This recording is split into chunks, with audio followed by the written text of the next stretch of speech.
Bem-vindos novamente a essa terceira parte do capítulo 8 do livro de Raymond Cheng, de Química Geral, que trata da tabela periódica, das propriedades periódicas dos elementos. Vimos que essas propriedades são consequências da estrutura atômica, principalmente da camada de valência, ou seja, os elétrons que estão na última camada. São esses elétrons que vão entrar em contato, serão ganhos ou perdidos ou compartilhados por outros elementos químicos para formar ligações iônicas, ligações covalentes ou metálicas. Então, a distribuição eletrônica na última camada, na camada mais externa de um átomo, é a que vai lhe conferir propriedades químicas. E essa distribuição na última camada tem uma periodicidade. Vimos que os elementos da família 1A, todos eles têm um elétron na última camada, mais especificamente um elétron no orbital S. Então o hidrogênio tem um elétron no orbital S1, seria a configuração eletrônica final dele, é 1s1. Abaixo do hidrogênio nós temos o lítio, que acaba em 2s1, está no segundo período. Logo abaixo vem o sódio, que termina em 3s1. Depois vem o potássio, 4s1. Todos eles vão acabar em S1. Isso se repete em todos os grupos ou famílias da tabela periódica. No segundo, logo depois do primeiro grupo, o grupo 1A, tem o grupo 2A, que todos esses elementos do grupo 2A acabam em S2. O primeiro deles é o berílio, que acaba em 2s2.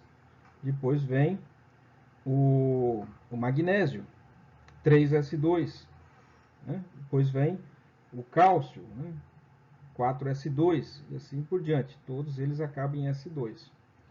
Depois tem os elementos de transição, que tem uma configuração um pouco mais, da última camada, um pouquinho mais diferenciadas, porque eles estão adicionando elétrons no subnível D. Tanto a família 1A e 2A tem elétrons nos subníveis, nos orbitais S. Os elementos do grupo 3A até os gases nobres estão colocando elétrons no subnível P. E os elementos de transição ali no centro, que são chamados elementos de transição, estão se colocando elétrons em níveis interiores, ou seja, não está no último nível, está no nível interno. Então, o primeiro período ali, dos elementos de transição, que está no terceiro, no quarto período da tabela periódica, você está preenchendo o terceiro subnível, 3D, que vai do 3D1 até o 3D10. O período seguinte, que é o 4, vai preenchendo o período quinto vai preenchendo ali do 4D1 até o 4D10. Então ali no centro está os metais de transição. Depois temos o bloco P, que começa com boro, que é P1, 3S, 2S2, 2P1. Tem o boro, que é P1, 2P1. Depois vem o alumínio, que é 3P1, o índio também, 4P1, todos eles acabam em P1. É lógico que tem o S2 completo, com 2 elétrons no subnível S do mesmo nível. Depois vem a família do carbono, que é P2, tem o carbono, silício, germânio. Depois temos a família do nitrogênio, que acaba em P3, todos eles em P3, o nitrogênio, o fósforo, antimônio, arsênio, são todos P3. Depois vem a família do oxigênio, que acaba em P4, o oxigênio, o enxofre, telúrico, bismuto, tem toda a família ali. Depois vem os halogênios, que acabam em P5, tem o flúor, cloro, bromo, iodo. E finalmente os gases nobres, que acabam em P6. Notamos também que os elementos, quando tem a sua camada, os seus níveis, seus subníveis todos completos, ou seja, elétrons completando seus subníveis, né, P e seus níveis, né, estão todos completos, eles são estáveis. Então os gases nobres têm seus, né, orbitais e seus, né, subníveis todos completos, por isso que eles estão estáveis. E quando são estáveis não tem reatividade química, né, são inertes. Os elementos que não são gases nobres procuram adquirir essa configuração de gás nobre, ganhando os elétrons que faltam para adquirir a configuração de gás nobre. Por exemplo, os elementos halogênios, que é o flúor, cloro, bromo, iodo e acetato, todos eles falta apenas um elétron em sua última camada para adquirir a configuração de gás nobre correspondente. Então, eles todos têm uma tendência a ganhar um elétron. Os elementos da família 1A, que tem o hidrogênio, o lítio, sódio, potássio, o rubídio, são os metais alcalinos, eles têm a configuração de gás nobre, mas além disso, né, com um excesso de um elétron, ou seja, um elétron a mais. Então eles têm que perder esse elétron adicional para daí sim adquirir a configuração de um gás nobre. Daí ficam com as camadas, os níveis todos completos. Então isso explica por que os elementos do mesmo grupo normalmente têm propriedades químicas semelhantes. Mas não devemos também levar isso muito à risca, que tem, por exemplo, a família do carbono, né, do 4A, que tem o carbono, que é um não metal, depois vem o silício e o germânio, que são metalóides ou semimetais, e depois vem o estanho e o chumbo, que são metais, e estão todos na família 4A. Isso acontece porque os elementos mais abaixo na tabela são elementos que têm maior caráter metálico, tem mais facilidade de perder elétrons. Por quê? Porque como estão mais abaixo, eles têm mais camadas. Cada vez que você desce um período na tabela, você acrescenta uma camada, o átomo tem uma camada adicional, um nível adicional. Então você vai preenchendo os níveis, né? Cada período preenche um nível e subníveis daquele período. E então quando você desce, você tem mais camadas. E ao ter mais camadas, os últimos elétrons, que é os que dão propriedade química aos átomos, estão mais afastados, mais distantes do núcleo. Então é mais fácil perder esses elétrons. Então o caráter metálico, que é o caráter, né, de perda de elétrons, aumenta. Então, como na família 4A a tendência é tanto de ganhar 4 elétrons que lhe faltam para adquirir a configuração de gás nobre, como perder 4 elétrons e também adquirir configuração de gás nobres, estão no meio do caminho. Faltam 4 elétrons para adquirir uma configuração de gás nobre, mas também, com a perda de 4 elétrons, também adquirem configuração de gás nobre. Então, os elementos, os primeiros elementos, que é o carbono, como ele, né, tem apenas 2 camadas, os elétrons dessas camadas são difíceis de ser perdidos, porque estão mais próximos do núcleo. Então, a tendência dele é de ganhar o que falta. E os elementos mais abaixo, como o estanho e o chumbo, eles têm mais os elétrons da última camada, são mais fáceis de serem perdidos, porque, como eu falei, estão em camadas muito afastadas do núcleo, tem um caráter metálico elevado, então é mais fácil perder. E os elementos germânio e estanho, silício e germânio, são semimetais ou metalóides, que possuem realmente uma propriedade intermediária, mas ainda assim são considerados do mesmo período, tem a mesma configuração eletrônica na última camada. Então aqui nós temos mais uma propriedade importante, nós falamos de energia de ionização, que é uma propriedade muito importante, falamos de carga nuclear efetiva, é um conceito muito importante, ou seja, quando os elétrons, se aplica esse conceito aos elétrons da última camada, principalmente. Então, carga nuclear efetiva é, por assim dizer, o que o elétron da última camada sente, entre aspas, o núcleo. Se ele tem muitas fileiras de elétrons entre, né, ele, o elétron da última camada, e o núcleo, eles fazem uma espécie de blindagem, eles estão atrapalhando como assim dizer, a visibilidade do núcleo. É como se o núcleo fosse um palco e o elétron da última camada teria várias filas de espectadores na sua frente, impedindo a visibilidade. Então, se diz que a carga nuclear efetiva é a carga que efetivamente o elétron está visualizando ou está sentindo. E essa carga varia na tabela. Ela aumenta da esquerda para a direita e aumenta de cima para baixo. Mas mesmo aumentando a carga efetiva, de cima para baixo, os elementos mais abaixo no período têm outra variante muito importante. Os elétrons, à medida que vão sendo colocados em camadas, né, mais externas, ou seja, em períodos mais baixos da tabela, né, eles são colocados em posições mais distantes. Então, o fato de serem colocados em posições mais distantes do núcleo, ainda que a carga efetiva aumenta, né, pelo fato de estarem mais distantes, eles são menos atraídos. É claro que também existe blindagem e tudo mais, mas são colocados mais distantes. O que realmente pesa aí é a distância. Então, quanto mais embaixo, né, em períodos inferiores, né, período 7, período 5, né, 6, lá, parte inferior da tabela, menor, né, é a atração que o núcleo exerce sobre seus elétrons. É mais fácil dele perder elétrons. Aumenta o caráter metálico. Mas não é só estar com as camadas, principalmente orbitais, né, completos, que dá estabilidade. Um orbital estar totalmente, né, semi-preenchido também lhe dá muita estabilidade. Então, um átomo prefere estar com 3 elétrons nos orbitais P, por exemplo.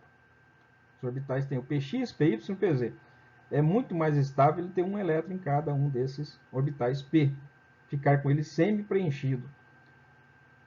Às vezes um elétron sai lá do 3s, 3s2, vem para o orbital P para deixar ele totalmente semi-preenchido. Ele já tem P1, né? Tem P2, por exemplo. P2 falta mais um para ficar com 3.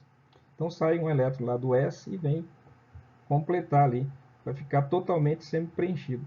Então, tanto preenchido totalmente dá estabilidade, muito mais estabilidade, mas uma pequena estabilidade também é atingida quando você tem orbitais P totalmente semi-preenchido, ou seja, um elétron em cada orbital P, Px, Py e Pz.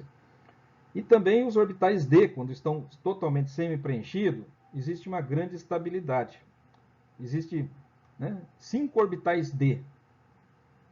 5 orbitais D. Se você colocar um elétron em cada um desses orbitais D, eles também adquirem uma estabilidade. Então, quando está faltando um elétron para completar, né, os 5 orbitais ficarem, né, D, ficarem semi-preenchidos, daí vem um elétron, às vezes, lá do 4s, para preencher, para deixar semi-preenchido todos eles. Então, isso explica o motivo, porque às vezes, né, o preenchimento muda de ordem. Em vez de ir um elétron lá, né, já tem o D4, o próximo seria D5. Vamos supor que era D3, o próximo era para ser D4, mas daí vem um elétron lá do S e dá D5. Então fica essas variações ocorrem. Isso também explica porque algumas ionizações são favorecidas quando esses, né, orbitais P são totalmente preenchidos ou totalmente vazios ou semi-preenchidos. Ou eles têm uma tendência, ou eles ficam todos vazios, é uma estabilidade muito grande, ou eles ficam totalmente preenchidos, como no caso dos gases nobres, é muito estável, ou eles ficam totalmente semi-preenchidos, né, um elétron em cada. Então existe aí, isso também dita o comportamento, né, eletrônico dos átomos. Eles tendem a ganhar ou perder elétrons para adquirir essas configurações. Né?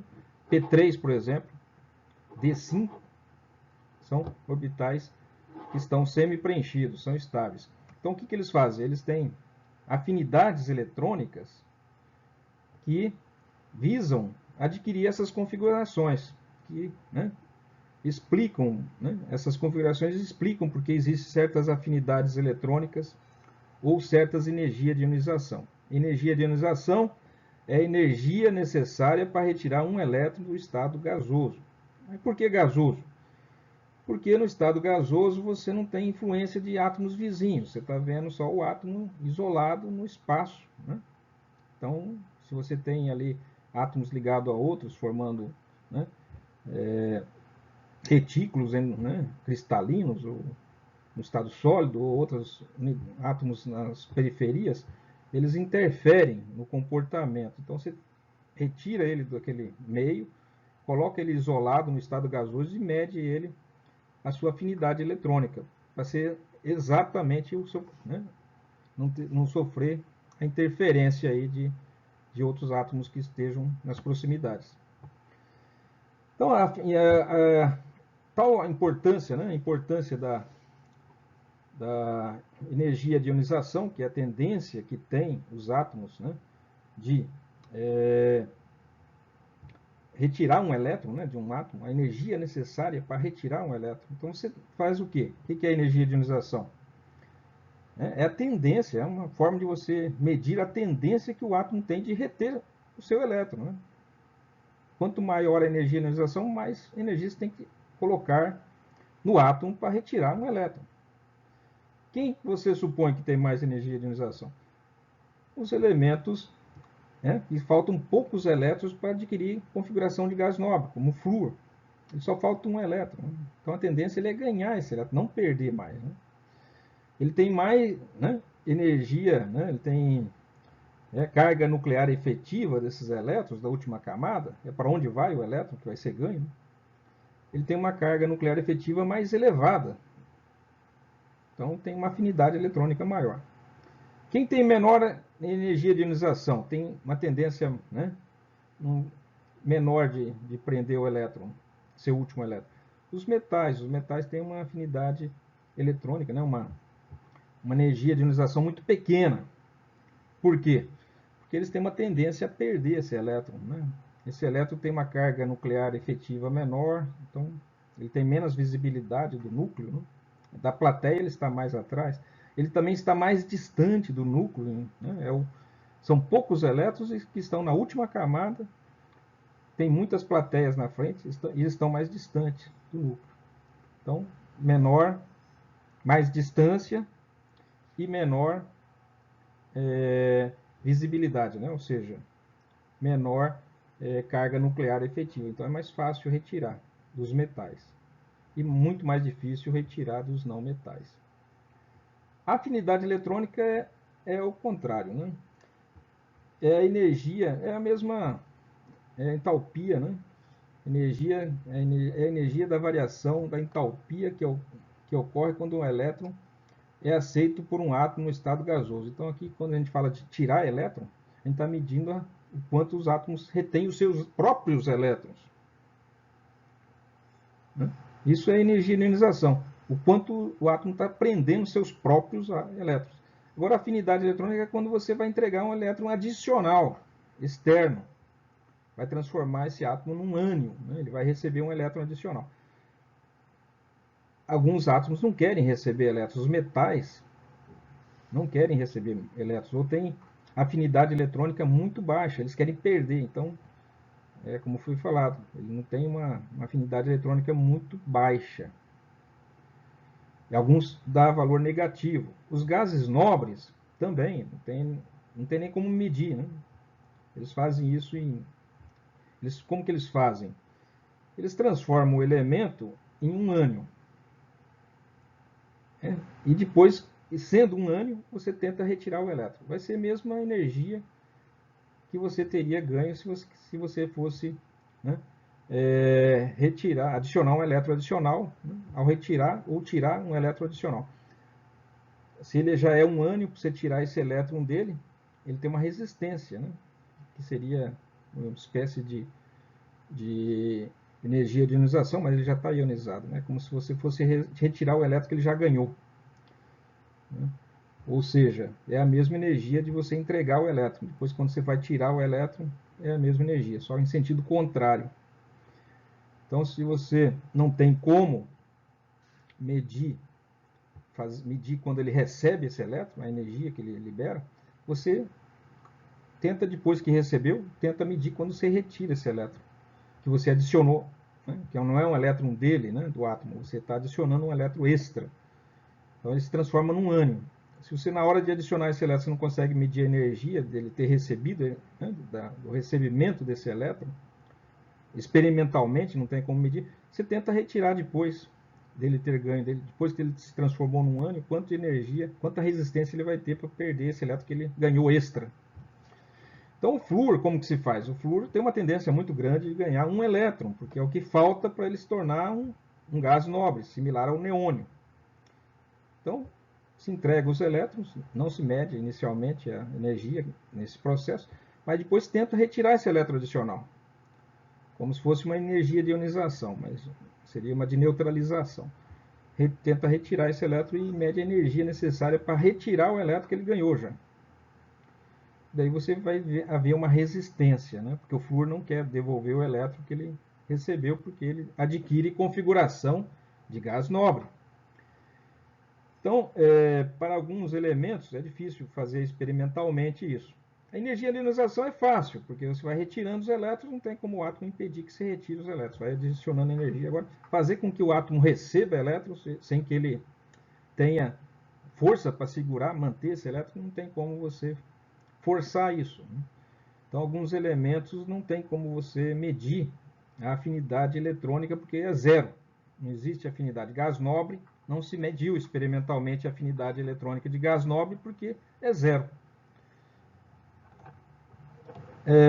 Mas é uma tendência, então, né, de você medir qual é a afinidade que um átomo tem por receber elétrons externos, né, que não são deles. Energia de ionização é a de perder seus elétrons, a energia que você tem que fornecer para arrancar elétrons. Eles são todas energias positivas, todo átomo, nenhum átomo quer perder elétron, não. Por mais, né, que os metais queiram perder, sempre tem uma certa energiazinha que você tem que fornecer para retirar o elétron dele. Nenhum átomo, né, metálico está jogando elétrons, expulsando elétrons aí, senão eles não existiria, né? Não existiria metal neutro, só existiria íons, né, de metálicos, cátions, né? Então, ele sempre, todo metal, por mais fraco que seja a força de retenção, eles retêm seus elétrons. São elétrons relativamente livres, né? Mas existe uma resistência para retirar o elétron. Agora, para metais, afinidade eletrônica, alguns elementos não querem elétron. Realmente, um elétron extra, para alguns metais, ele não é um valor negativo, né? Os gases nobres também não têm tendência a receber elétrons. Você pode medir a energia de ionização para retirar elétrons de gás nobre. É muito elevado. Os gases nobres também não querem perder elétrons. Energia de ionização elevada. Então tá. Afinidade eletrônica é energia, né? É a entalpia, né? Variação da entalpia é uma reação química, né? Então você tem aqui o metal, ou o elemento qualquer que seja, recebe um elétron e se transforma num ânion, no estado gasoso. Isso daí existe uma energia envolvida. O flúor, por exemplo, no estado atômico, tá? Não se trata da molécula de flúor, né? O átomo de flúor, ganha um elétron e se transforma num fluoreto. Então você mede a energia. A energia sempre é positiva, tá? Porque a entalpia né, ela é negativa quando ela é exotérmica, né? Então ali simplesmente mudamos o sinal, isso é uma convenção, né?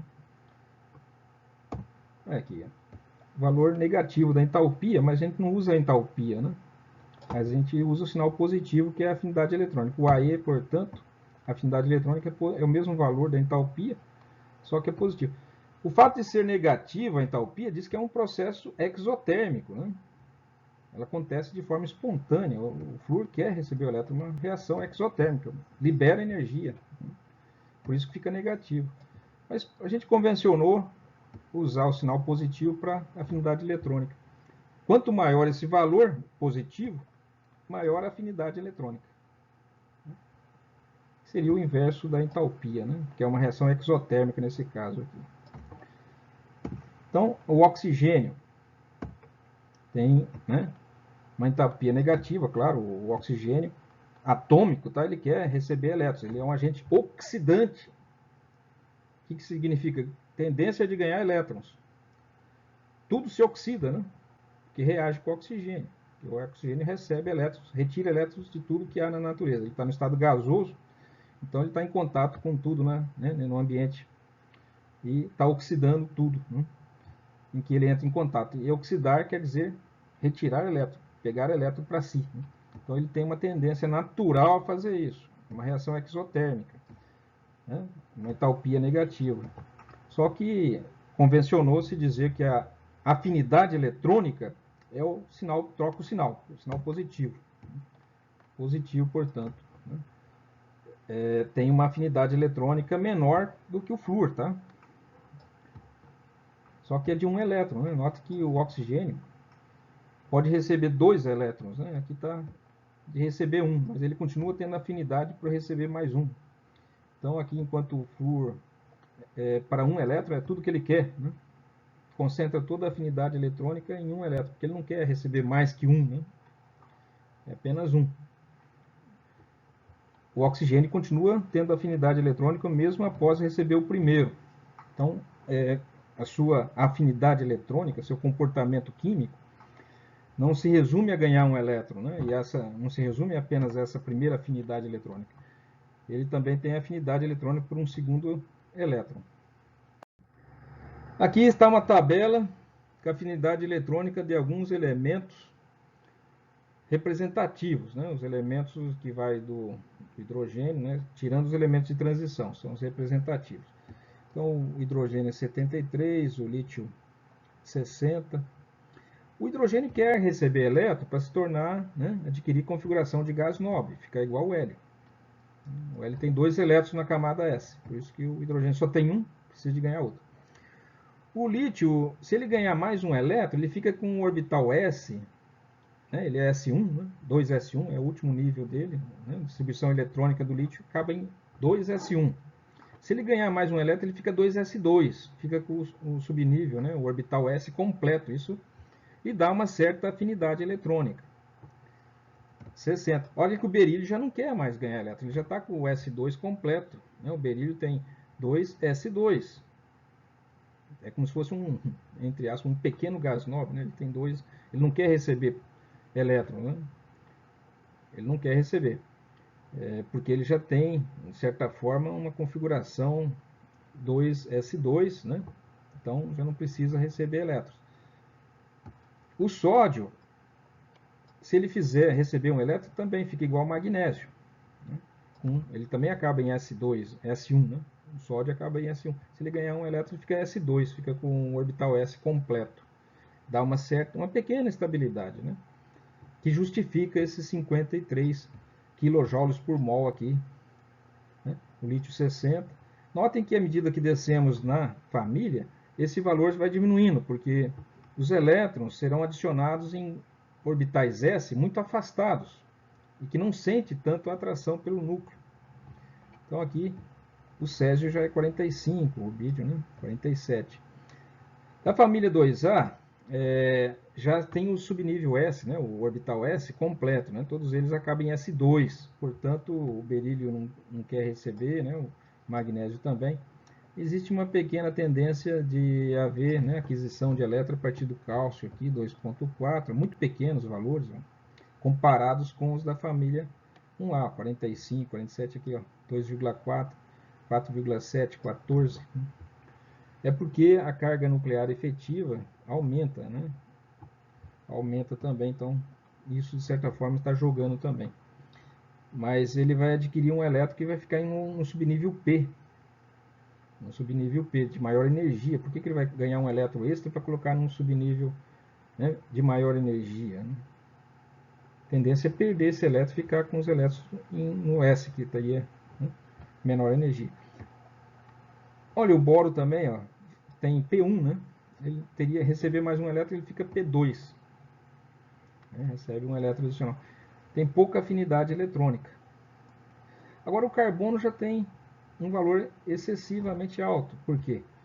Porque ao receber mais um elétron, eles acabam em P2. Se ele receber mais um elétron, ele fica com P3. Fica com um orbital P semi-preenchido. Como eu falei, os átomos também têm uma tendência a ficar com todos os orbitais, né? Subníveis P, por exemplo, todos semi-preenchidos. P3, para ficar semi-preenchido, tem que ser P3.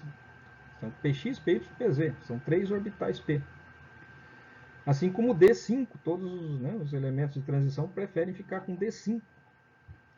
Então, é por isso que há uma afinidade muito grande aqui, porque eles são todos P2. O carbono acaba em P2, né, com 2 elétrons PX e PY. Ele está o PZ vazio, então ele precisa de um elétron para ficar com todos os orbitais P semi-preenchidos. Então, uma tendência muito grande em receber, ó, já aumentou bastante, anormalmente alto aqui. Tá, depois, se você quiser adicionar, o nitrogênio já não quer mais, né? Zero. É como acontece com o berílio aqui. O fósforo, 72, né? O arsênio, 77, vai aumentando aqui a afinidade eletrônica para os elementos mais abaixo aqui, porque aumenta a carga nuclear efetiva, né? O oxigênio aumenta, agora está começando a aumentar a afinidade eletrônica, porque os elementos querem receber elétrons para ficarem como gás nobre, né? Então, o oxigênio, principalmente o flúor, só precisa de um. Por isso que tem uma afinidade eletrônica tão alta. Ele vai se tornar, adquirir uma configuração de gás nobre se ele receber um elétron. Ele vai ficar com os subníveis P completos. Né? No caso, 2P6. Aqui o cloro também. 3P6. Né? Aqui o boro, 4P6. Então, eles vão adquirir configuração de gás nobre. Os gases nobres não têm afinidade eletrônica. Eles estão com seus... Eles não têm como forçar, né? Não tem como medir porque é negativo. Eles repelem esse elétron, não tem como medir essa afinidade. Está aí a afinidade eletrônica dos elementos. Né? Essas anomalias aqui explicam, né? É devido ao semi-preenchimento. Né? Você deixa todo semi-preenchido, um orbital P ou um orbital S. Né? Aí ele tem essa tendência. Tá aqui, essas tendências se reproduzem aqui, ó, o hidrogênio, o hélio já é zero, tá vendo? O hélio está aqui na linha base, zero, não tem tendência nenhuma, né? Zero de receber. O lítio tem uma pequena tendência, porque se ele receber um elétron, ele vai ficar igual ao, né? Vai ficar igual ao berílio. Depois vem o hélio tem tendência a zero. Depois vem, né, o berílio não tem tendência a ganhar elétron. Se ele ganhar um elétron, ele vai ser obrigado a colocar esse elétron no P1. É um subnível de maior energia. Ele tem o S2 preenchido, vai ter que colocar um elétron no P1. E o P1 é um subnível de maior energia. Então, por que ele vai colocar um elétron, né, indesejado numa camada de maior energia? Por isso que ele está aqui, é muito baixo a afinidade eletrônica. O carbono já tem um valor excessivamente alto, porque se o carbono receber mais um elétron, ele fica com os orbitais P semi-preenchidos, vai ficar com um elétron no PX, um PY e um PZ, fica com os orbitais P semi-preenchidos. Já falei, orbitais semi-preenchidos é uma vantagem também. Então, todos os orbitais P semi-preenchidos ou preenchidos, né, também é vantagem. Então, semi-preenchido. Né? Por isso tem uma tendência muito grande de receber um elétron, o primeiro elétron, né, o carbono. Depois, neônio. Neônio, né, aliás, o nitrogênio. O nitrogênio não tem tendência, né, porque ele vai receber, né, um elétron, se ele já tem 3 elétrons nos orbitais P, já estão sendo preenchidos, é P3, certo? O nitrogênio é P3, já é como se fosse um carbono que ganhou um elétron. Então ele já está com os orbitais P semi-preenchidos. Se ele receber mais um, ele vai ter que emparelhar esse elétron adicional junto com o outro elétron que ele já tem ali, colocando no mesmo orbital. E elétrons se repelem. Né? Então ele já não existe uma tendência dele receber um elétron extra, não. Por isso é zero, né, no nitrogênio. Está aqui, zero. Né? Depois vem o oxigênio. O oxigênio já começa a ter tendência de ganhar elétron, porque ele precisa de adquirir elétrons para completar seu orbitais P para ficar como gás nobre. Né? Então ele tem tendência a ganhar o primeiro elétron e teria uma tendência maior de ganhar o segundo, né? Para ficar igual ao flúor, igual o neônio. O flúor só precisa de um elétron para ficar igual ao neônio. Então a tendência dele é muito alta de ganhar um elétron. Depois vem aqui o elemento seguinte, o número atômico 10, que é o próprio neônio, que é um gás nobre, que não tem tendência nenhuma. Daí vem o sódio, que é o neônio que recebeu um elétron. Né? É o átomo seguinte, que tem um elétron a mais e um número atômico a mais, né? Maior, seria o número atômico 11. Tem um elétron a mais que o neônio, o sódio. O sódio, se ele ganhar mais um elétron, ele fica parecido com o magnésio, que tem S2. O sódio tem S1, ele tem tendência a perder esse elétron, energia de ionização. Mas ele também tem tendência a... tem uma certa afinidade eletrônica. Se ele ganhar mais um elétron, ele se torna configuração do neônio. Fica com o subnível, subnível S completo, com 2 elétrons. Então é uma tendência. Ficar com subníveis completos é uma tendência que os átomos têm também. Ou ficar com eles semi-preenchidos, ou totalmente preenchidos, ou vazio. Então essas tendências. O sódio, então, tem uma pequena afinidade eletrônica que vai causar o preenchimento do subnível S. Depois do sódio vem o magnésio. O magnésio já tem o subnível S completo, tá vendo? Ele já não quer receber elétron nenhum, porque se ele receber um elétron, vai ter que colocar no orbital P. E daí é um orbital de mais energia. Então ele não quer, não tem tendência nenhuma de colocar um elétron no orbital P de maior energia. Então, magnésio. Aí vem o alumínio, que já tem uma certa tendência a ganhar elétron, pequena que seja. O silício tem um valor bem elevado, que é o caso, como eu falei, similar ao carbono, que daí, se ele receber um elétron, ele acaba em P2, 3P2. Se ele receber um elétron, ele vai ficar 3P3, com um elétron em cada orbital P. Depois cai de novo para o fósforo já você, do silício com um, tudo bem, tem um elétron, ele quer receber um elétron. Agora o fósforo já tem um elétron em cada orbital P. Se ele receber mais um, o fósforo, o nitrogênio, se receber mais um, ele vai ser obrigado a emparelhar esses elétrons em orbitais, no mesmo orbital. Colocar 2 elétrons no mesmo orbital não é vantagem, então já cai aqui. O enxofre aumenta, parecido com o oxigênio, por causa de uma tendência de receber elétrons. O cloro só falta um, tem uma tendência muito elevada. Esse padrão se repete, com os elementos representativos, a gente já explicou. Está aqui um exercício para praticar. Por que as afinidades eletrônicas dos metais alcalinos terrosos apresentados na tabela 8.3 são negativos ou têm valores positivos pequenos? Então, por que esses berílio, magnésio, cálcio, estrôncio, bário têm valores de afinidade eletrônica muito pequenos ou negativos? Eles acabam tudo em S2. Será que tem a ver? A estratégia. Quais são as configurações eletrônicas dos metais alcalinos terrosos? S2. O elétron adicionado a tal átomo estará fortemente ligado ao núcleo? Se você adicionar mais um elétron, ele terá que ser colocado no orbital P, de maior energia. Está mais afastado do núcleo, tem menos penetração que o S. Os elétrons que estão no orbital S se aproximam mais do núcleo. Os elétrons que estão no orbital P têm um nó no núcleo. Nó quer dizer que no núcleo ele nunca vai estar. Um plano, nodal. Resolução. A configuração dos elétrons de valência de metais alcalinos terrosos é NS2, tem um orbital S2 completo, onde N é o número quântico principal mais alto.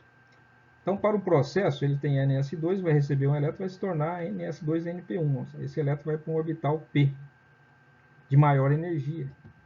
Onde M representa um membro qualquer, da família 2A, que é aqueles elementos mostrados aqui no exercício. Seria berílio, magnésio, cálcio, o bário.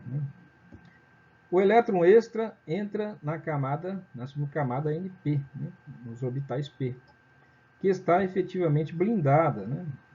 Os elétrons que vão para a camada, para o subnível P, eles são blindados pelos elétrons que estão na S. Então você coloca elétrons que não estão sendo atraídos, porque existe blindagem que atrapalha o núcleo a atrair esses elétrons. Então você está colocando um elétron que tem pouca afinidade pelo núcleo.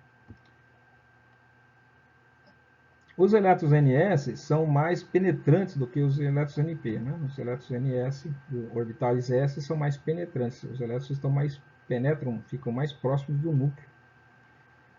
Atingem distâncias menores do núcleo. Enquanto os orbitais P, existe um plano nodal que passa pelo núcleo. Eles nunca estão tão próximos do núcleo quanto os orbitais S. E pelos elétrons internos. Então, existe blindagem. Consequentemente, os metais alcalinos terrosos têm pouca tendência a receber mais um elétron. Como foi dito, Você vai adicionar um elétron em orbitais p. Outra propriedade importante é a relação diagonal na tabela periódica. Isso daqui diz que o lítio teria uma certa similaridade com o magnésio. É isso porque o lítio, a carga, né, se você fizer a densidade de carga do lítio, do cátion, né, lítio do cátion magnésio, ou seja, o magnésio que perdeu um elétron, né, foi um bom cátion, né, e o lítio que perdeu um elétron, né, ficou uma carga positiva. Se você dividir o volume desses átomos pela carga, você encontra a densidade de carga, ou seja, quanto de carga tem por centímetro por litro, né, por centímetro cúbico, né, enfim, por unidade de volume. E a densidade de carga por lítio, né, para o cátion, lítio, para o cátion magnésio são similares. Então eles se comportam de certa maneira, tem um certo comportamento similar. Isso repete-se para o berílio, o alumínio, para o boro e o silício. A densidade de carga, né, são similares, ou seja, uma carga positiva do lítio dividido pelo volume dá igual à carga positiva do magnésio dividido pelo volume, o volume ocupado, né, pela eletrosfera do magnésio. Então isso confere umas propriedades de similaridade aí, que se chama relação diagonal, né, principalmente para esses três elementos aqui da tabela. Bom, aqui a gente vai começar a falar algo de química inorgânica descritiva. Né? Seria um tema bastante vasto na química, mas vamos simplesmente fazer uma apresentação dos elementos. Né? Os elementos da família 1A, por exemplo. O que eles têm de comum? Né? Na família 1A, a gente já tira o hidrogênio, porque o hidrogênio ele acaba em um S1, mas ele não tem tendência a perder. Ele perde um elétron com certa facilidade, mas daí ele se transforma num cátion, né? num próton. Né? Então ele tem uma tendência também a ganhar elétrons, né? E a compartilhar elétrons. Ele precisa de ganhar um elétron para ficar igual ao hélio. E o lítio não. O lítio não tem tendência a ganhar um elétron, porque se ele ganha um elétron, ele fica igual ao berílio. Então o hidrogênio ele não se enquadra exatamente aqui. Mas por ele ter um elétron, né, no orbital 1s1, o lítio é 2s1, o sódio é 3s1, todos S1 aqui na família 1A se deixa aqui. Se poderia colocar ele aqui sobre o 7A, né, que ele também precisa de um elétron, igual o flúor precisa de um elétron, o cloro precisa de um elétron para adquirir configuração de gás nobre. Então também tem quem coloque ele aqui. Né?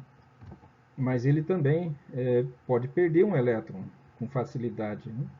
E ele faz isso transformando no cátion, né, o hidrogênio iônico. Então isso não é tão comum para os outros elementos da família dos halogênios. Então o ideal às vezes é colocar o hidrogênio como um grupo à parte, né, que não pertence, não teria propriedades assim tão similares a nenhum dos outros. Mas tudo bem, fazendo essas reservas, os metais, agora sim, os outros elementos metálicos aqui, o lítio, o sódio, o potássio, o bídio e o césio, eles têm características similares, né? Todos eles acabam em S1. Eles têm todos tendência a perder esse elétron, né, para adquirir configuração de gás nobre. O lítio é um átomo de hélio que ganhou um elétron adicional. Então o elétron adicional foi para a camada seguinte S, né, e subnível S.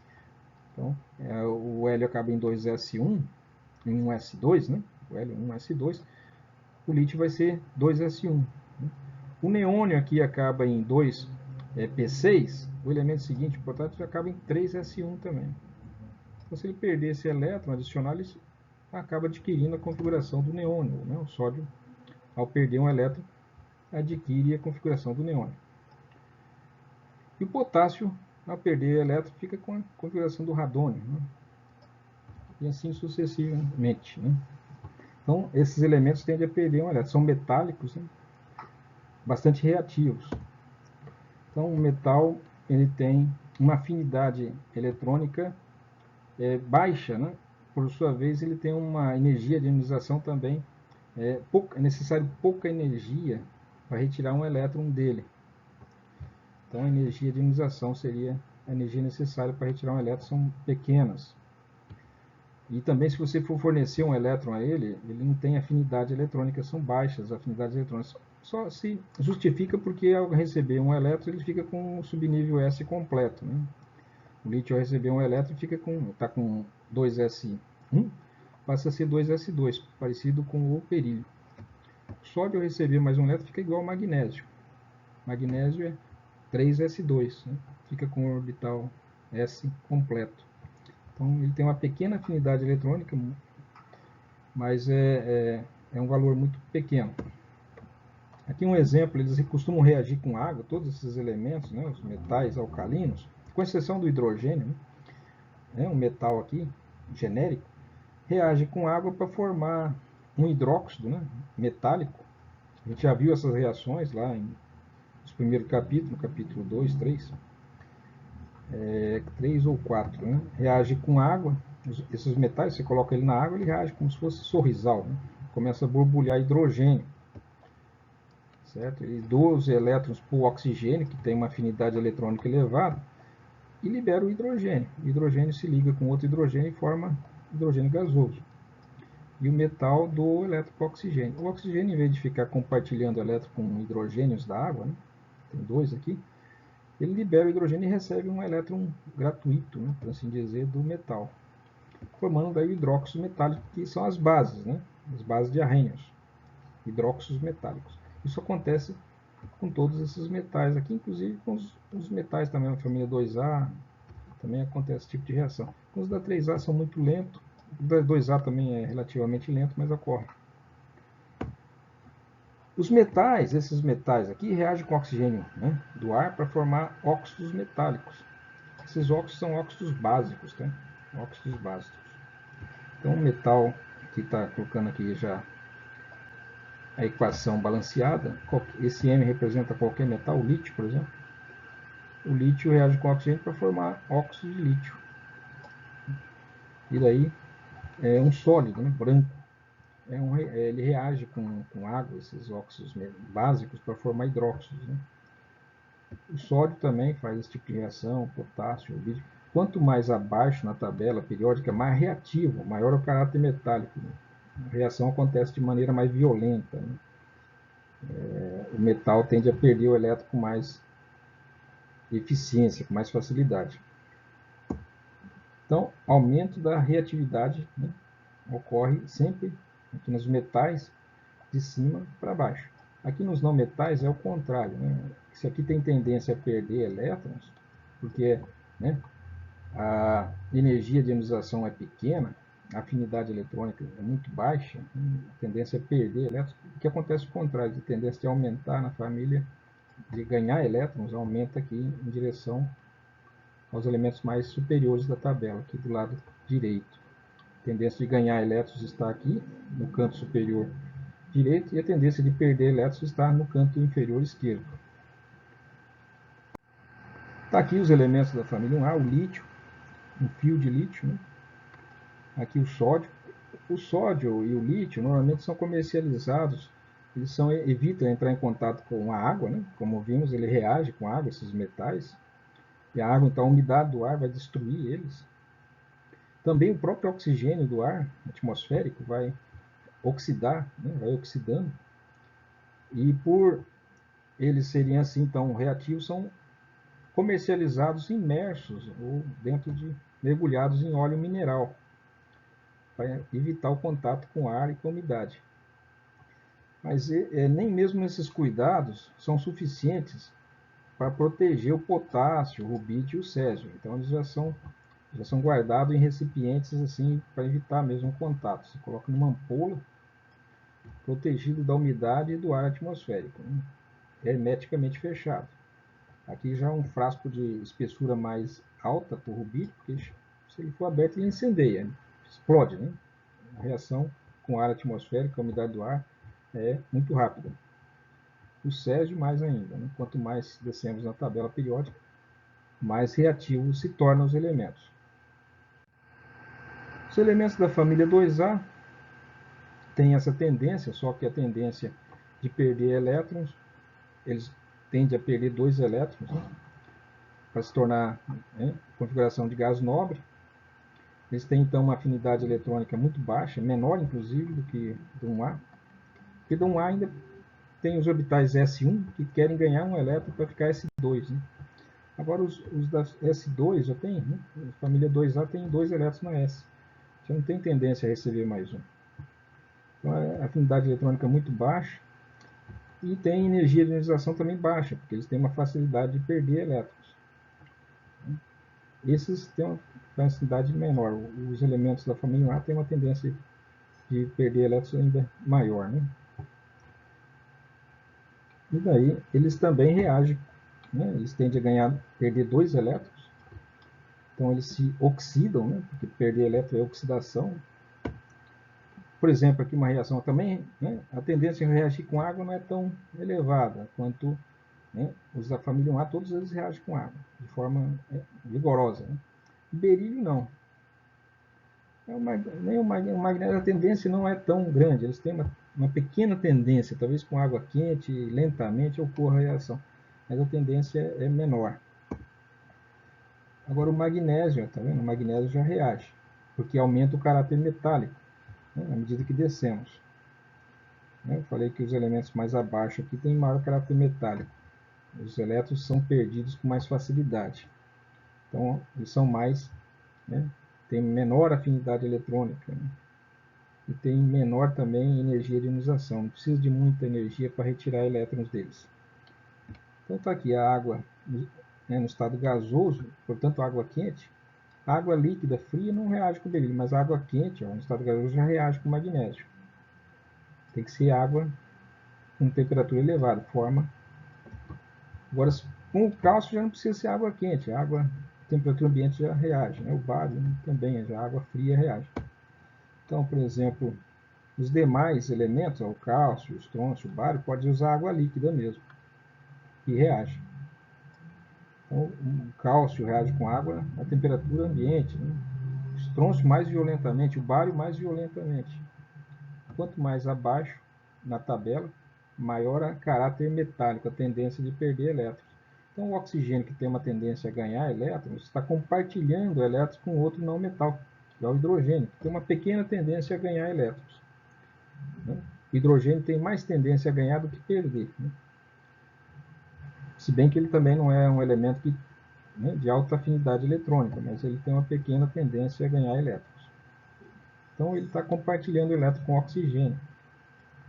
Então, se chega um metal que tem né, uma tendência relativamente alta, comparativamente ao oxigênio, os metais têm uma tendência a perder elétrons. Então, ele transfere o elétron para o oxigênio, e o oxigênio libera o hidrogênio, que, né, tem uma afinidade eletrônica também, pequena que seja, daí forma hidrogênio gasoso e hidróxidos metálicos, assim como aconteceu com, né, reação com a água dos alcalinos. Acontece a mesma coisa com alcalinos terrosos a partir do cálcio, estrôncio e bário. Então, a reatividade aumenta também, né, da mesma forma. Os elementos mais embaixo à esquerda, aqui na tabela periódica, são mais reativos, né? Tendência de perder elétrons. Né? Reatividade dos metais, né? Que é de perder elétrons. Os elementos do grupo 2, né? O berílio, está aqui, né? Tem um aspecto metálico. Né? O magnésio, roda de magnésio, é um metal leve. O cálcio, está aqui. O estrôncio, né? Ele forma uma camada de óxido por fora, ele tem um brilho metálico, mas normalmente ele está exposto ao ar, então ele cria uma aparência esbranquiçada por fora. O bário também é a mesma coisa. Né? E o rádio é um elemento radioativo, então você vê, no caso aí, a coloração, né, da radioatividade. Os elementos da família 3A, nós temos o boro, o alumínio, o galho, o índio e o tálio. Eles reagem com oxigênio. Aliás, todos os elementos reagem com oxigênio, né? Com exceção do flúor, né? Mas todos eles formam óxidos. Óxidos, quando é metal, óxidos metálicos. O alumínio, por exemplo, reage com oxigênio para formar alúmina, né? Alumínio em estado sólido, com oxigênio gasoso. É a mesma reação do ferro. O ferro, quando reage com oxigênio atmosférico, forma ferrugem. A gente podia chamar isso de aluminugem, mas não é, né? É óxido de alumínio ou alúmina, né? É o nome disso. Então é a oxidação do alumínio. A diferença é que o alumínio forma uma película de óxido de alumínio insolúvel na água. Então, essa película que vai se formando na superfície do alumínio impede que o oxigênio siga penetrando e corroendo a estrutura do alumínio. Então, ele vai formando uma camada protetora que impede que a ação do oxigênio na atmosfera siga progredindo. E é insolúvel. Enquanto a ferrugem, que seria o oxigênio reagindo com o ferro, forma uma estrutura porosa, esponjosa, que permite que o oxigênio continue penetrando. Além do mais, é relativamente solúvel na água. A água vem e leva o óxido de ferro, e expondo a camadas internas novamente, né, ao ataque do oxigênio. Então o alumínio é oxidado, né? Assim como todos os elementos da tabela são facilmente oxidados pelo oxigênio atmosférico. Aqui o alumínio também pode ser atacado por ácido, né?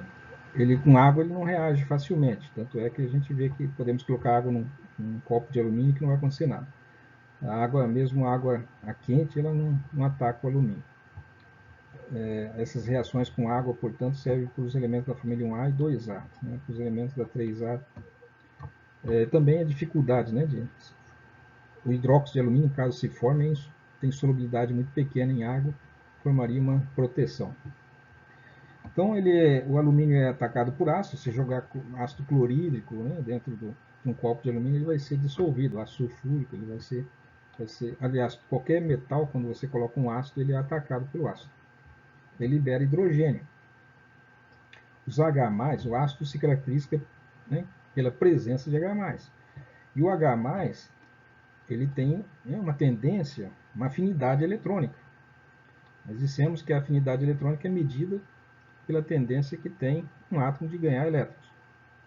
Então, o H+ tem uma grande tendência de ganhar elétrons. E o alumínio não tem tanta tendência de manter seus próprios elétrons, que é a sua afinidade eletrônica, ou seja, a afinidade que ele tem pelos próprios elétrons, tão alta quanto o hidrogênio positivo, né? Porque o hidrogênio positivo perdeu o elétron. Então, os elétrons são transferidos. A capacidade oxidante do hidrogênio positivo de ganhar elétrons, né? Oxidativo, né? A capacidade oxidativa de retirar elétrons do hidrogênio é maior que o alumínio. Daí o alumínio perde os elétrons para o H+, ele que fica positivo. E se libera hidrogênio gasoso. Toda vez que você coloca ácido num metal, borbulha hidrogênio. Aqui estão alguns elementos do grupo 3, que é o boro, né? Tem 3 elétrons na última camada, ele é NS2, NP1. Então ele tem 3 elétrons na última camada, sendo que um elétron está em P e 2 outros elétrons em S. E não existe, né? O N tem que ser acima de 2. Não existe porque não existe um orbital P para nível 1, né? Só S. O alumínio é usado para fazer galvanizações, né? Ele recobre muitos metais para proteger eles da ação do oxigênio, porque, como eu falei, ele é oxidado, mas forma uma película de óxido que é insolúvel e impede que o oxigênio siga penetrando. O galho é um metal que tem ponto de fusão muito baixo. Se você colocar um pedaço de galho na mão, ele derrete. O ponto de ebulição dele, de fusão dele, é em torno de 36 graus. O índio é outro metal, né? Tem esse aspecto, né, típico de metal. São todos da família 3. Agora temos aqui os elementos da 4, que é do carbono, S2P2. Por exemplo, o estanho e o chumbo são metais, propriedade metálica típica. Então reagem com ácido para formar estanho e liberar hidrogênio, igual a gente já viu, todo metal faz isso. Ele perde 2 elétrons, por quê? Porque daí ele fica com o subnível S2 preenchidos, ele perde 2 elétrons do P. O estanho só perde 2, né? Tendência a perder esses 2 elétrons aqui. O caráter metálico é menor. O chumbo tem um caráter metálico maior, ele pode perder tanto esses 2 quanto os 2 do S também, formar chumbo mais 4. Então o chumbo perde 2 da mesma maneira que o estânio. São metais, né? Ou seja, o H+ tem afinidade eletrônica maior que o chumbo, porque o chumbo tem caráter metálico. Os elétrons da última camada dele estão muito afastados e quase não é atraído por um núcleo. Tem muitas camadas intermediárias. Então a afinidade eletrônica do elétron, dos últimos elétrons do chumbo, quase não existe, né? Então chega um H+ de um ácido e vai retirar elétrons, né, esses elétrons da última camada. E o chumbo tem uma tendência a perder esses 2 elétrons que estão num subnível de maior energia P e ficar com 2 elétrons do S. Então forma chumbo mais 2. E o chumbo, inclusive, pode perder esses outros 2 elétrons que lhe restam aqui do S, né, formar chumbo mais 4. Então ele tem esses 2 estados de oxidação. Está aqui o carbono, né, que é um não metal, tende a fazer ligações covalentes, receber elétrons, compartilhar elétrons. Né? O diamante é outro estado alotrópico do carbono. E aqui embaixo nós temos o chumbo, que é nosso velho conhecido já desde a antiguidade. E o estânio é usado para soldas, né, de circuitos eletrônicos, tem um caráter metálico bem característico. Agora, esses 2 elementos, o silício e o germânio, são semimetais, também chamados de metalóides. Tem propriedades assim intermediárias entre metal e não metal. E é usado aí para construção de circuitos, dispositivos eletrônicos, né, transistor, né, em estado sólido. Elementos do grupo 5, temos o nitrogênio, fósforo, arsênio, antimônio e bismuto. Então eles têm a camada P toda semi-preenchida, isso dá uma estabilidade. P3, né? Então ele tem 5 elétrons no total na última camada, eles precisam receber mais 3 para preencher os orbitais P. Precisa de 3 elétrons. Assim como os do 4A precisaria de 4 elétrons. Né? Faltaria 4 elétrons para preencher a sua última camada. Eles têm só 4 elétrons na camada de valência. Então, temos aqui alguns óxidos. Né? Os óxidos de não metais, a gente fala muito de óxidos metálicos, né? Óxido de zinco, óxido de ferro, que é a ferrugem, óxido de alumínio, óxido de... Todos os elementos metálicos formam óxidos, reagem com oxigênio atmosférico, porque o oxigênio tem grande afinidade eletrônica, e os metais, de uma forma geral, todos esses metais tendem a perder elétrons. Então existe a análise de cinza, você coloca um material, coloca fogo e o oxigênio, né, do ar atmosférico está oxidando todos os elementos metálicos, forma cinza, que são óxidos metálicos. Serve para fazer análise. Né? Depois você vai estudar que metais são esses que estão óxidos. Mas os não metais também formam óxidos. Né? Nitrogênio forma óxido, né? Óxido de nitrogênio, tal como está aqui. Tem dióxido de nitrogênio, óxido de, né? Monóxido de nitrogênio. Tem vários óxidos nitrosos. Assim como existe óxido de fósforo, de arsênio. Né? Só que quando formam óxidos de não metais, né, os óxidos de não metais são ligações covalentes. Os elétrons estão sendo compartilhados, são moléculas, né, de óxidos, né, moléculas. E essas moléculas, né, podem ser em estado sólido, às vezes são gás, né, ou líquido. E elas têm tendência a reagir com água para formar ácidos, os ácidos correspondentes. Então, o dióxido de carbono, que é um óxido de carbono, né, o dióxido de carbono, o monóxido de carbono, o óxido de enxofre, né, o trióxido de enxofre, né, o óxido de nitrogênio, todos esses óxidos de não metais reagem com água da atmosfera para formar ácidos. No caso aqui, óxidos de não metais reagem com água para formar aqui, no caso, o ácido nítrico. Ou se formaria o ácido nitroso, se fosse um outro óxido. E como esses produtos de combustão, né, da gasolina, muitas vezes tem, né, compostos nitrogenados, compostos sulfurados, eles liberam, né, o próprio carbono que está na gasolina. Quando são queimados, esses elementos não metálicos, eles formam óxidos, né, o dióxido de carbono, o óxido de nitrogênio, o trióxido de enxofre. Esses óxidos não metálicos são gases ou líquidos, saem para a atmosfera e reagem com o ar atmosférico, a umidade da atmosfera, e formam os ácidos. Aí vem a chuva ácida. Né? Então isso daqui, enquanto os ácidos né, os óxidos não metálicos, né, do nitrogênio, do fósforo, né, reagem com água para formar ácidos. Os óxidos metálicos reagem com água para formar hidróxidos, tá? São chamados de óxidos básicos, né? Os óxidos metálicos são óxidos básicos e os óxidos não metálicos são chamados óxidos ácidos, né? Enquanto os não metálicos são óxidos básicos. Então aqui formou ácido, né? Então esse aqui é uma característica, ó, P4O10 reage com água para formar ácido fosfórico.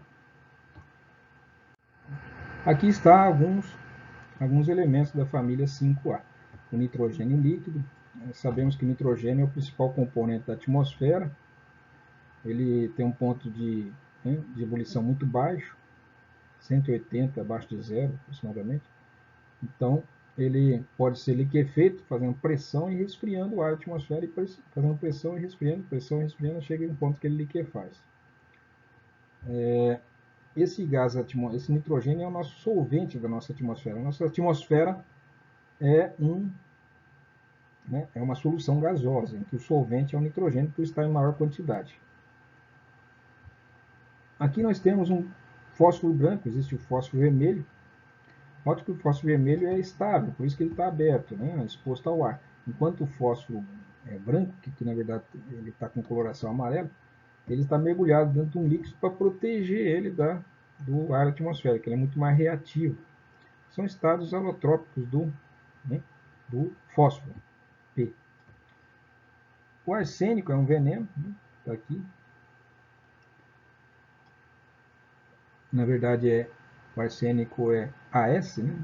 E não é AR, né? Não é N2. N2 é o nitrogênio. O antimônio é SB de stibium, né? Stibium em latim. Stibium escreve assim, né? Como pronuncia. Antimônio tem um aspecto metálico, né? À medida que descemos na tabela, o caráter metálico aumenta, os elementos ficam mais parecidos com metais, né? Esses elementos também são chamados de metalóides, né? Esses intermediários aqui têm propriedades de semimetais.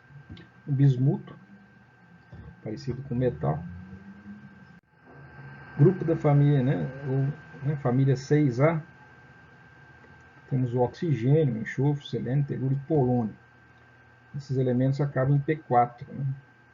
NS2 em P4. Temos o dióxido de enxofre, que está aqui, reage com água para formar sulfuro, que eu falei, né? Os óxidos desses elementos não metálicos, né, reagem com água para formar ácido. Né? Então, isso daqui, quando queima o combustível vem do petróleo. O petróleo são matérias orgânicas que foram fossilizadas. Acontece que na matéria orgânica nós temos nitrogênio, né? Do material orgânico tem nitrogênio, tem fósforo, tem enxofre. Então esse material está na gasolina. Quando coloca fogo, entra em combustão, o combustível queima no motor, daí todos esses elementos se ligam com o oxigênio. O carbono, dos hidrocarbonetos da gasolina, reage com o oxigênio para formar CO2. Enquanto os enxofre, o nitrogênio que está lá, reage também com o oxigênio na queima para formar SO3, para formar SO2, para formar NO2, N2O2, enfim, vários óxidos. São ditos óxidos ácidos, porque ao reagir com água formam seus respectivos ácidos. Né? O trióxido de enxofre forma ácido sulfúrico. O dióxido de enxofre forma ácido sulfuroso. E os óxidos de nitrogênio formam ácidos nítrico e nitroso. E os de carbono, o dióxido de carbono, forma ácido carbônico, que está acidificando, acidifica os mares e matam os corais. A acidez ataca o carbonato de cálcio. Vamos ver isso em química ambiental. O elemento do 6A, nós temos aqui o enxofre, amarelo, existe o S8 e o S6, esses estados alotrópicos de enxofre. O selênio, tem uma característica metálica. E o telúrio está aqui também, um pozinho, parece metal. Quanto a gente mais desce na tabela, adquire características de sólidos com aspecto metálico, às vezes.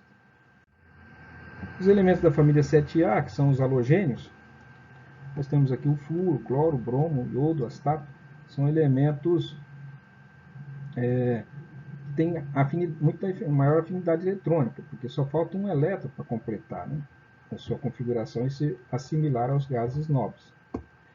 Então eles costumam receber um elétron, né, eles têm elevado, né, poder oxidativo, que é a capacidade de receber elétrons, assim como o oxigênio tem, né, por isso se diz oxidação, porque reage com o oxigênio.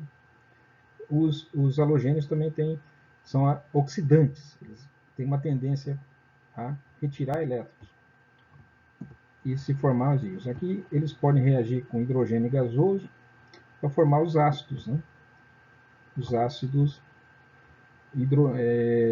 seriam hídricos, né? Chama clorídrico, bromídrico, fluorídrico, iodídrico, né? São os hidrácidos, né, respectivos. Essa reação é uma tendência porque o hidrogênio doa elétron mais facilmente ao halógeno do que os halógenos quando estão ligados entre si, né? Então, eles acabam se ligando com o hidrogênio, formando aí hidrácidos. O aumento da reatividade é de baixo para cima, porque aqui estamos nos referindo à tendência de ganhar elétrons, né? A afinidade eletrônica aumenta, né? A energia de ionização também aumenta, que é difícil retirar elétrons desses elementos. Eles têm uma afinidade eletrônica muito alta e também uma, né, energia de ionização bastante elevada, que é a energia necessária para tirar os elétrons próprios deles, né? Eles querem não só os próprios elétrons que já têm, e é difícil retirá-los, como eles ainda aceitam mais elétrons com grande facilidade, que é a afinidade, chama-se afinidade eletrônica, que é justamente porque eles necessitam de elétrons para, né, apenas um elétron para adquirir a configuração dos gases nobres respectivos. Aqui está algum deles, né, o cloro, é um gás esverdeado, foi usado em guerra. O bromo é um líquido, né, foi colocado um pouquinho de líquido aqui, ele é um líquido que facilmente passa para o estado de vapor, então é um vapor muito denso, né? Então ele forma vapores de bromo, é um vapor muito colorido e muito corrosivo e tóxico, então é difícil manusear porque ele libera grandes quantidades de vapores e uns vapores altamente corrosivos e tóxicos, né? Então é bom tomar muito cuidado com trabalhar com bromo. Aliás, com cloro também. O iodo é um sólido. Ele também ele sublima facilmente, forma vapores de iodo. É usado como revelador em química. Então ele está um sólido aqui e ele está em equilíbrio com os seus vapores. Ele passa direto do estado sólido para o estado de vapor, por isso ele sublima, né? Sofre sublimação. E daí se vê a cor dele, é uma cor violeta, né? O flúor é incolor, né? Um gás incolor. Está mostrando aqui. Está aqui os gases nobres, são todos elementos gasosos. Os elementos gasosos da tabela são esses 6 gases nobres, são 11 no total, né? São esses 6, daí tem mais 5. O hidrogênio que está aqui, tem o oxigênio, o nitrogênio, o cloro e o flúor. Aí são 11 elementos gasosos. Os dois elementos líquidos são o bromo, que eu já falei, e o mercúrio, né? Que é um metal em estado líquido. O resto dos elementos são estado sólido. É claro que tem o galho aqui, que tem uma temperatura muito próxima ao ponto de fusão, a 36 graus ele funde. Temos o elemento frâncio, que só existe, né, sintético, seria um elemento que não existe na natureza, é muito radioativo, se decompõe em poucos minutos, um dos isótopos mais estáveis só tem 20 minutos de vida, ele se decompõe. Então é difícil estudar o estado físico dele, mas supõe-se que seja um líquido também. Então, no caso dos gases nobres, eles têm os subníveis sp completos. Por isso eles são estáveis, eles não tendem nem a ganhar elétrons e nem a perder. Então eles não têm afinidade eletrônica, não querem receber elétrons, afinidade eletrônica negativa ou zero, e tem altas energias de ionização, ou seja, para retirar os elétrons deles é muito difícil, precisa de muita energia. O hélio é o elemento que tem maior energia de ionização da tabela. Então, eles não têm afinidade por elétrons externos, né? Não têm afinidade eletrônica, e tem alta energia de ionização, ou seja, uma grande afinidade pelos próprios elétrons, ou seja, é difícil retirar os elétrons que eles possuem. tem energia de ionização elevada. Então, maior energia de ionização entre todos os elementos, né? São esses daí. E entre eles o hélio que tem maior dificuldade para você retirar elétrons é o hélio, porque os outros têm elétrons na última camada que estão muito distantes, né? À medida que você coloca muitas camadas, os últimos elétrons ficam muito distantes do núcleo e mais blindados, né? Então, sofre o efeito de blindagem das camadas internas. Então, o hélio que tem maior energia de ionização de todos os elementos da tabela. Inexistência de tendência em aceitar elétrons extras, né? A gente não tem afinidade eletrônica. Compostos de gases nobres. Existe compostos de gases nobres dos elementos mais abaixo na tabela, tipo o xenônio, forma alguns compostos. Aí você pega elementos que têm muita afinidade eletrônica, como o flúor, que precisa de um elétron, tem uma afinidade eletrônica elevadíssima, daí você coloca para ver se ele retira os elétrons do xenônio. E daí forma compostos, né, como esse daqui, xenônio, platina, ferro 6, né, um composto. São compostos extremamente reativos, tem que ser mantido longe do ar atmosférico, do oxigênio, do nitrogênio, e reage com tudo, com a umidade. Então são compostos muito sensíveis, né, muito difíceis de serem manuseados e de produção bastante delicada. Mas sim, existem compostos de xenônio, de radônio, aí, dos elementos que têm maior volume, são átomos com muitas camadas, os elétrons da última camada são mais facilmente retirados. Por flúor, por exemplo, tem muita afinidade eletrônica e acaba retirando elétrons formando compostos de xenônio. Pensava ser impossível, mas sim, foi feito. Tem sido preparado vários compostos de xenônio, né? Tetrafluoreto de xenônio, trióxido de xenônio, tetróxido de xenônio, tetrafluoróxido de xenônio e alguns compostos de criptônio, como difluoreto de criptônio, por exemplo. E são compostos aí muito reativos e que se decompõem facilmente depois. Propriedades químicas devem ser bastante interessantes, né? Poder oxidante, redutor. Comparação do grupo 1A e 1B. Esse elemento 1A aqui e 1B.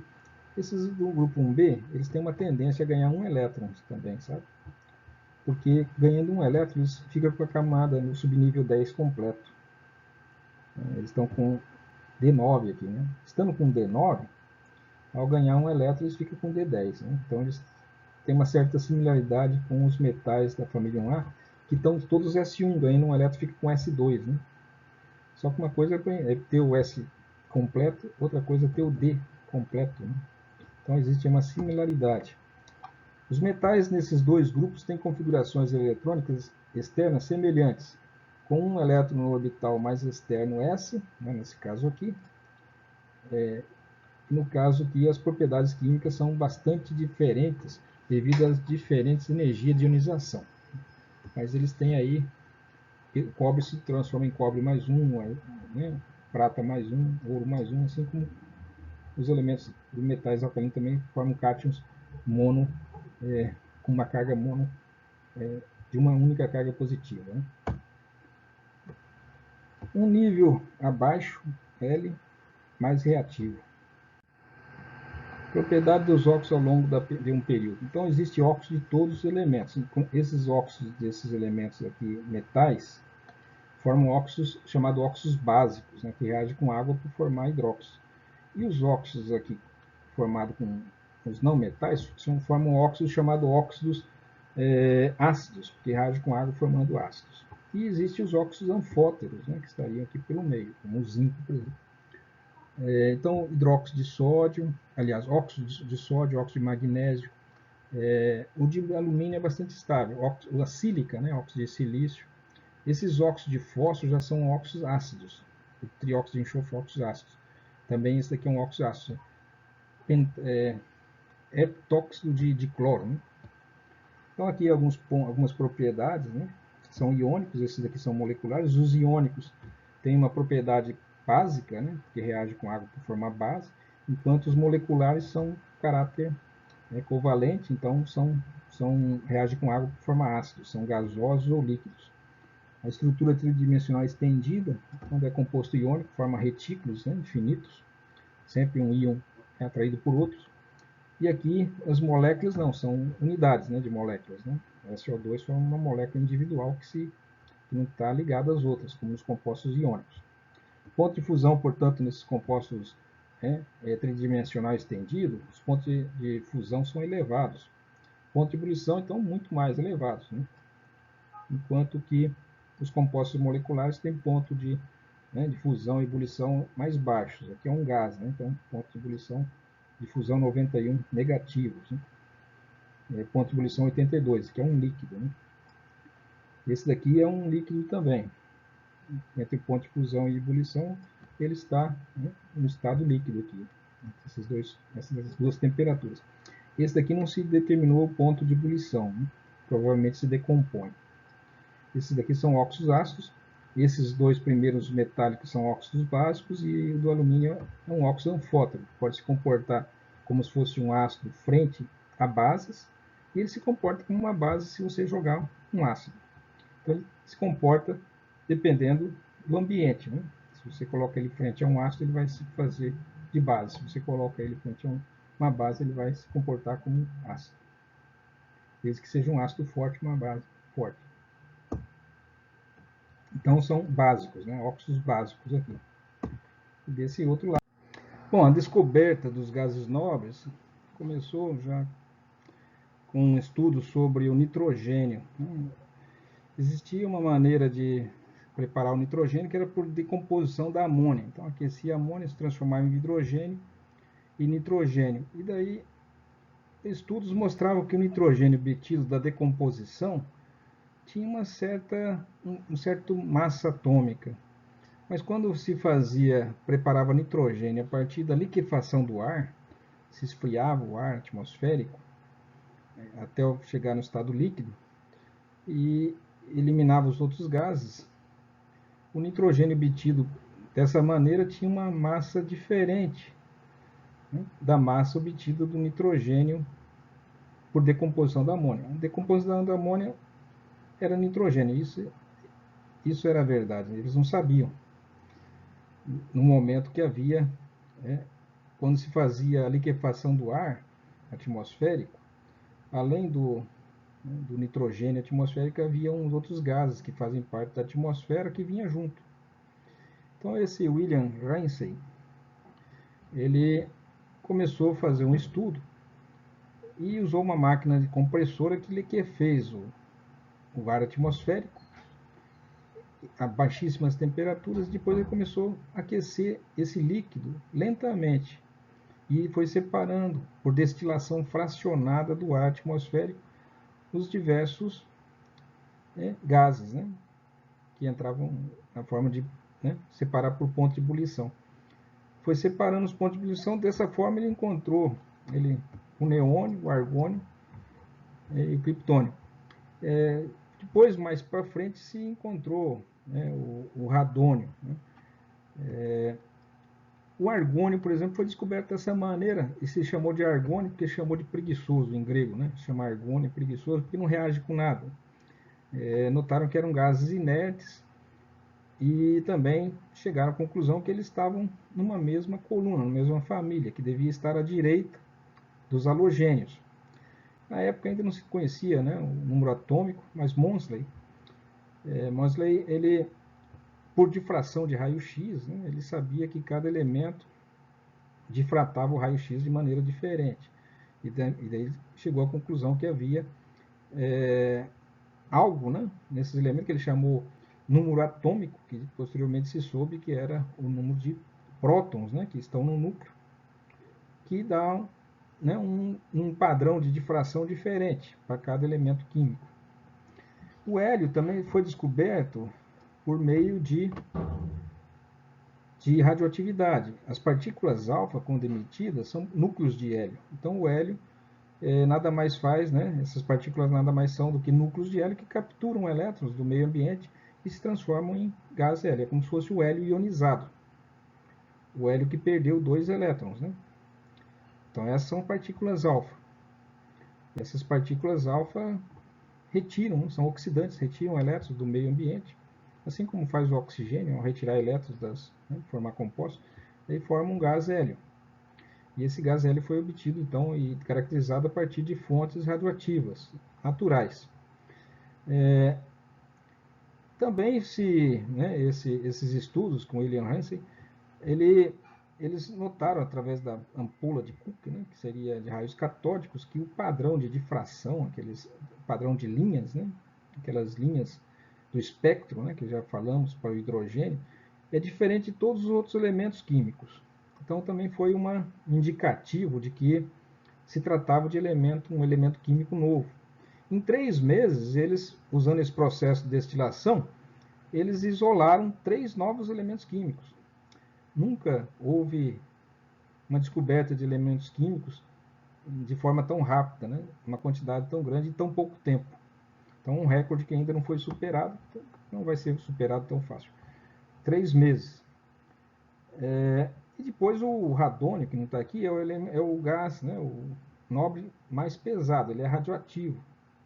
O núcleo dele é instável, não é porque ele é estável, a eletrosfera dele é estável, mas o núcleo dele é instável. Então, é um elemento radioativo, é o gás mais denso que existe. São algumas curiosidades. Aqui você coloca esses gases dentro de um tubo de raios e eles emitem cores diversas. Aqui um exercício para concluir. Classifique os seguintes óxidos como ácidos, básicos e anfóteros. O rubídio está aqui. Se o rubídio é um metal, o óxido vai ser um composto iônico. Óxidos metálicos iônicos são do tipo básicos. O berílio também, só que forma ligação covalente. O arsênico é um semimetal, então temos que analisar. Estratégia. Que tipo de elementos os óxidos ácidos formam? E os óxidos básicos e os anfóteros. Sabemos que os óxidos ácidos formam ácidos quando reagem com água. Os óxidos básicos reagem com água para formar bases, hidróxidos metálicos. Os anfóteros podem se comportar como ácido e como base. Por isso são ambos. Resolução. Como o rubídio é um metal alcalino, é de se esperar que o óxido de rubídio seja um óxido básico. Realmente, como foi dito. O berílio é um metal alcalino terroso. Contudo, como ele é o primeiro membro do grupo 2, é de se esperar que possa ser um pouco diferente dos outros membros do grupo. No texto, vimos que o óxido de alumínio é anfótero. Como o berílio e o alumínio exibem uma relação diagonal, note que aqui nós temos uma propriedade diagonal, o alumínio e o berílio, aquela propriedade diagonal. Eles possuem, então, o óxido de berílio pode se assemelhar ao óxido de alumínio, e ele também é anfótero. O óxido de berílio é anfótero. Então, era de se esperar que fosse um óxido básico, por se tratar de um elemento metálico, mas existe essa propriedade diagonal com o alumínio forma óxido anfótero, então o berílio também. O lítio também tem disso, de formar compostos com propriedades moleculares, faz ligações do tipo moleculares para preencher seu orbital S. Então, existe aí essas exceções da regra, assim, que não é tão fácil de prever. Como o arsênio é um não metal, é de se esperar que seja um óxido ácido. Os não metais são óxidos ácidos.